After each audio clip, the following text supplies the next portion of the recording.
Vipi hali ndugu yangu? Kwema? Kwema tu. Poa. Namshukuru sana Mwenyezi Mungu, tupo hapa station Jumatatu mbele ya mwenyekiti wetu Kabwea na ndugu zetu Richard au kwa jina lingine maarufu Muzakawa Mugabo. Tupo pamoja. Na tawi letu la mshikamano Simba Station. Kwa umejiandaa sana kwa ajili ya kumfumua mtani. Mechi kaota mbaya. Tulijiandaa kutokana na utaratibu uliopangwa. Kama Simba tucheze kwa wakati gani na siku fulani. Na kanuni ya soka natakiwa kama wewe ukiwa mgeni inabidi uende katika mazoezi katika kiwanja husika unachofanyia mazoezi.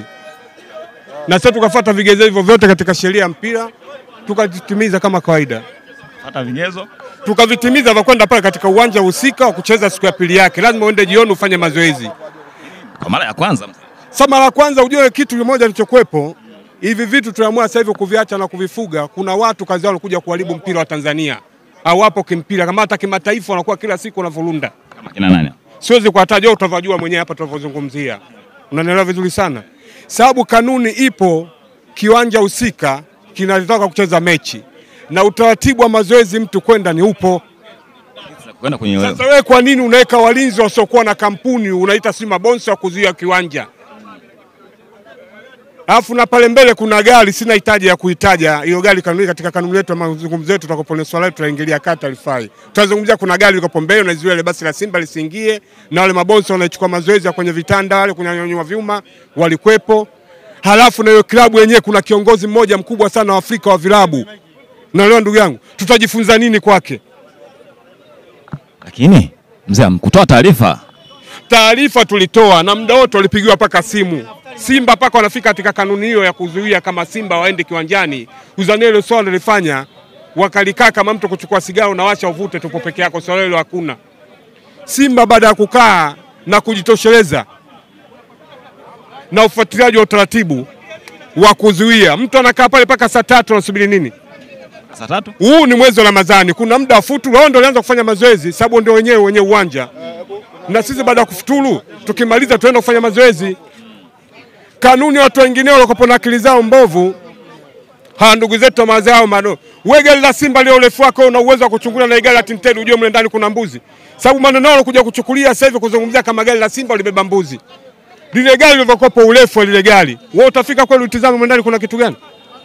Ni ngumu sana. Ngumu sana. Sasa na kuna mtu mwingine hapo ulimmoja sasa hivi ni mtu mzima na utaratibu wake anakuzungumzia sio Kapombe anaumwa, sio Shemaloni anaumwa, sio golikipa Simba anaumwa. Yeye daktari wa Simba. Wasitafute kigezo sehemu ya kujifichia. Ifuatwe kanuni kama ilivyo ya utaratibu wa soka. Sisi ni wadau wa kila siku wa soka, tunapiga kelele kwa masuala kama hayo ya kijinga, ya kipumbavu yasizidi. Sababu hao bwana sasa hivi kuna jopo lingi waliweka. Walianza kuanzia semi kwani tukapata shida kwa mkuu wa mkoa yule.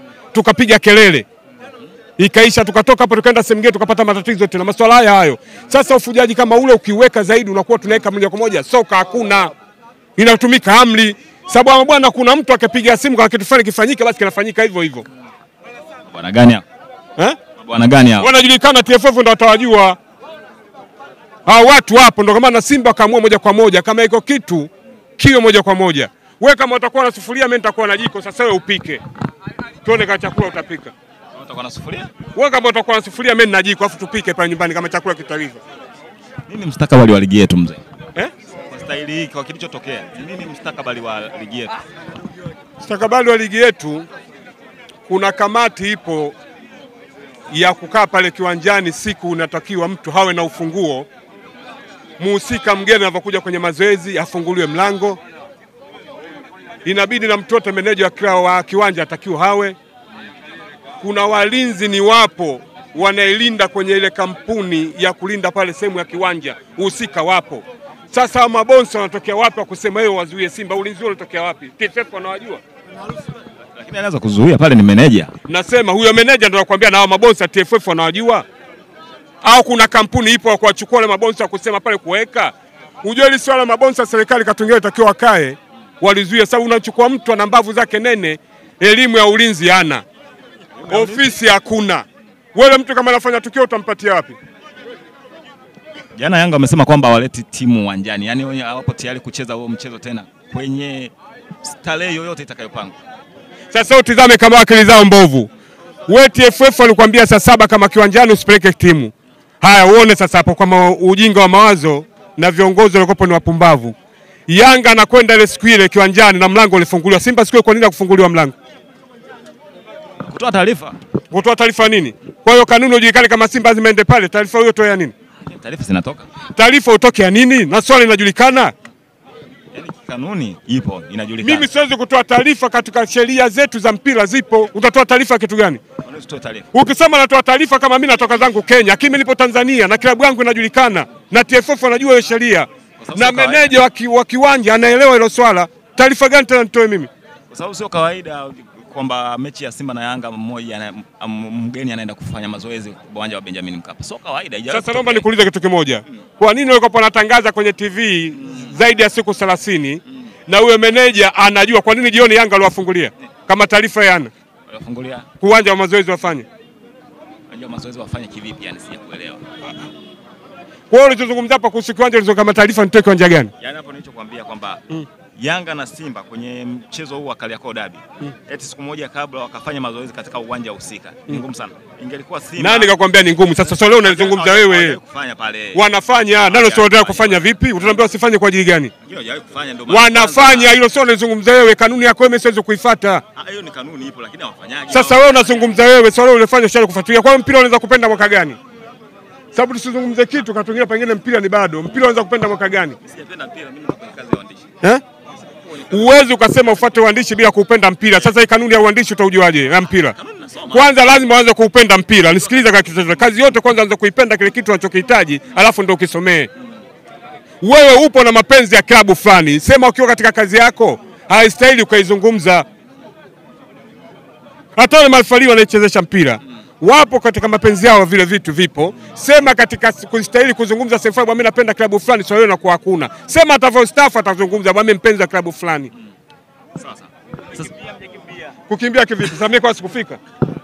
Tena ndo nakutaka shot ongea. Nipeleka timu. Kivipi sasa? Benjamin Mkapa. Sasa siyapeleka mimi au TFF wanatangaza kama mechi hakuna. Si baada kuzuiliwa kabisa. Sasa sio mimi sasa, niko nisikilize. Wala anasimamia michezo nani? Na barua akatoa nani akuhusu kama mechi hakuna? Sasa mimi niendaje tena kiwanjani? Nidhamu nitakuwa nayo. Lazima watu wanaekusimamia wewe. Kama kitu anakizungumza, lazima ufuate sheria nayo ukii. Kama mimi sitaweza kwenda sehemu fulani husika, sababu washatangaza kwenye peji zetu za Simba wanatoa. Unaweza kuja pangia katika bodi ya Simba vivyo akapeleka kila kitu, vitu vyote Simba walivyopata na barua ukisha ndio kaenda. Sasa mimi naenda kiwanjani kafanya nini? Unasema mmechungulia mji wewe mtakufa. Hiyo hoja wewe unazungumza wewe. Mimi siwezi kuchungulia hilo swala unazungumza wewe. Mimi nafuata utaratibu uhusika kwa mtu anayesimamia michezo TFF. Wanapotuletea sasa barua kama Simba mechi hakuna sasa tuwezi kwenda. Sasa wale kwenda pale kiwanjani ni wajinga wa mawazo. Kama siku zote nakwambia shoti, kuna mtu kakabidhiwa ile klabu alafu kapewa cheo kikubwa sana. Mkubwa wa vilabu Afrika. Hamna kitu mwe. Sasa tunajifunza nini kwake? Wewe utajifunza nini? Nakuuliza wewe mwenyewe unavyozungumza. Nakusikia Habibu.